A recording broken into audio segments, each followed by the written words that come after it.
반갑습니다. 8월 5일 생명의 삶입니다. 기도하시고 오늘 본문 말씀 함께 살펴보겠습니다. 하나님 감사합니다. 우리를 자녀 삼으시고 날마다 말씀과 기도 가운데에서 우리를 주장하여 주시고 인도하시니 너무나도 감사합니다. 하나님, 창세기의 말씀을 다시 살펴보는 이 시간들 가운데 우리 삶을 돌아보고 주님 앞에 모든 것들을 결단할 수 있는 이 시간 되게 하여 주시옵소서. 각 시간, 각 자리 가운데 듣는 모든 심령 가운데 하나님께서 함께 하시며 인도하실 것을 믿고 바라오며 살아계신 주 예수 그리스도의 이름으로 기도드립니다. 아멘. 네, 오늘 본문 말씀 창세기 2장 18절에서 25절까지의 말씀을 함께 살펴보겠습니다. 여호와 하나님이 이르시되 사람이 혼자 사는 것이 좋지 아니하니 내가 그를 위하여 돕는 배필을 지으리라 하시니라.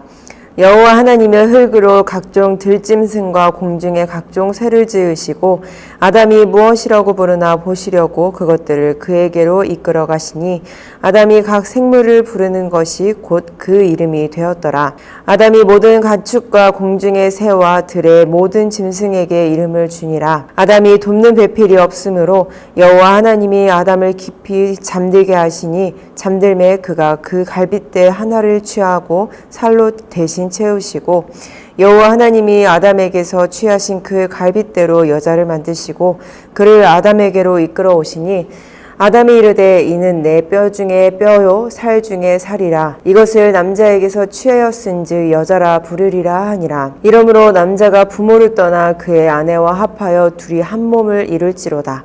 아담과 그의 아내 두 사람이 벌거벗었으나 부끄러워하지 아니하니라. 아멘. 하나님은 혼자 있는 아담을 위하여 배필을 지어주셨습니다. 아담에게 주신 생육하고 번성하라는 축복을 이루시기 위한 하나님의 배려였죠. 이렇게 축복된 관계인데 우리의 가정은, 우리의 부부는 과연 주님 안에서 얼마나 건강하고 평등한 하나님의 공동체로 세워져 가고 있나요? 하나님은 아담을 깊이 잠들게 하셨습니다. 그리고 그가 잠든 사이에 갈빗대 하나를 뽑아 여자를 만드시고 아담에게 데려오셨습니다. 하나님의 주도적인 역사가 이 가운데 있었지요. 왜 하나님은 아담의 갈빗뼈를 취해 여자를 만드셨을까요? 부부가 한 몸으로 연합되어 가장 친밀한 관계를 경험하길 원하셨기 때문입니다.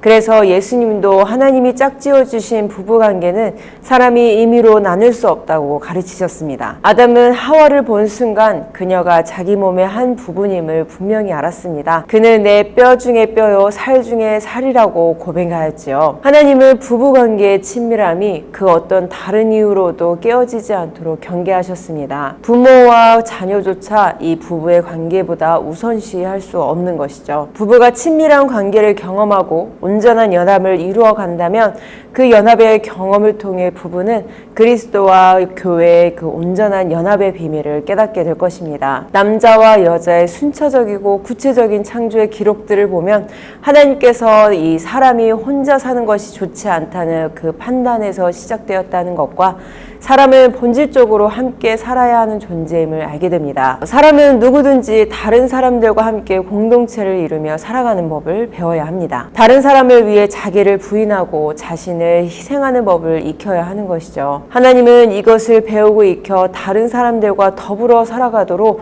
우리에게 가정을 허락하신 겁니다. 그러므로 가정의 중심인 이 부부는 서로를 사랑하고 용납하며 상대방을 위해 자신을 내어주는 관계가 되어야 할 것입니다. 세상에 존재하는 수많은 관계들은 서로에게 좋은 모습을 보여야만 유지가 됩니다. 그래서 좀 더 멋진 외모와 예의 바른 태도를 통해 상대방의 호의를 얻으려고 노력합니다. 그러나 부부관계는 서로에게 연약함을 드러낼 수밖에 없습니다.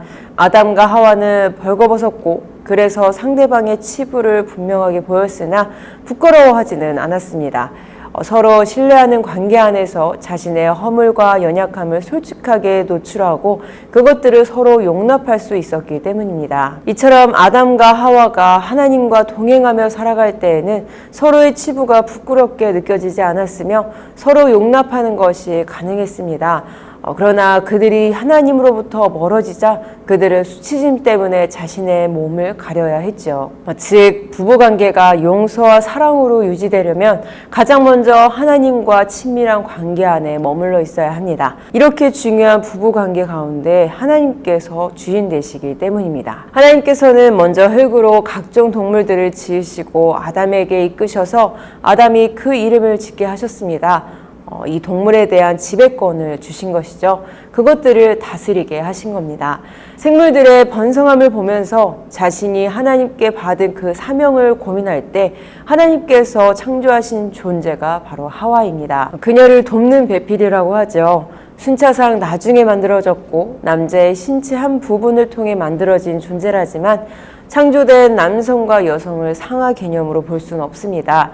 신체 일부분을 함께 공유하고 있는 한 몸임을 강조하는 것이고 주어진 같은 사명을 함께 이뤄나갈 수 있는 말 그대로 서로 도울 수 있는 동일한 인격체인 것입니다. 서로 기능과 역할이 다른 것은 사실이나 이 다른 것으로 상하 관계로 오해하여 하나님께서 허락하신 인격적인 관계를 상하게 하는 일은 없어야 하겠습니다. 요즘 들어 심상치 않게 애완견, 애완묘를 반려관계로 표현하는 경우가 있습니다.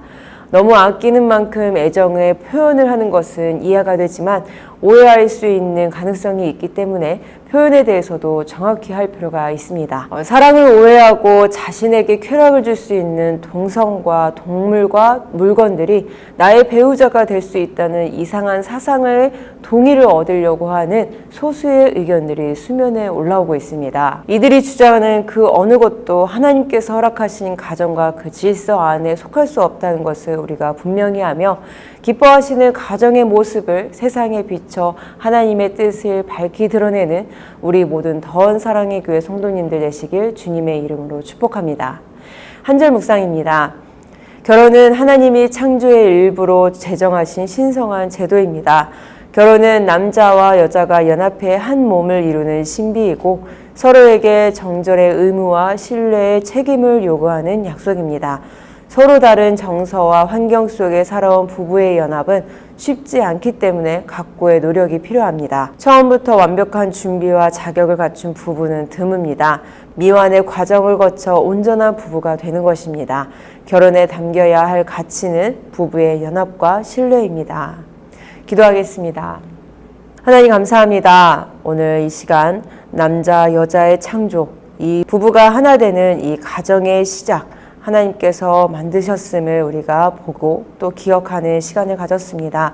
우리에게 허락하신 이 가정이 하나님께서 허락하신 귀한 뜻 가운데 있음을 우리가 다시 한번 생각하며 생육하고 번성하며 온 땅에 충만하라는 그 사명을 온전히 이뤄나갈 수 있는 우리 모든 가정 될 수 있도록 주님 인도하여 주시옵소서. 먼저는 주님 안에서 건강하게 세워지길 바라며 또한 각 구성원들이 가정 안에서나 또 세상에 나아가서 온 일을 감당할 때 정말 주의 자녀로 하나님 한 분만을 동일하게 의지하며 사명을 감당할 수 있는 우리 모두 되게 하여 주시옵소서. 이 모든 말씀 주 예수 그리스도의 이름으로 기도드립니다. 아멘.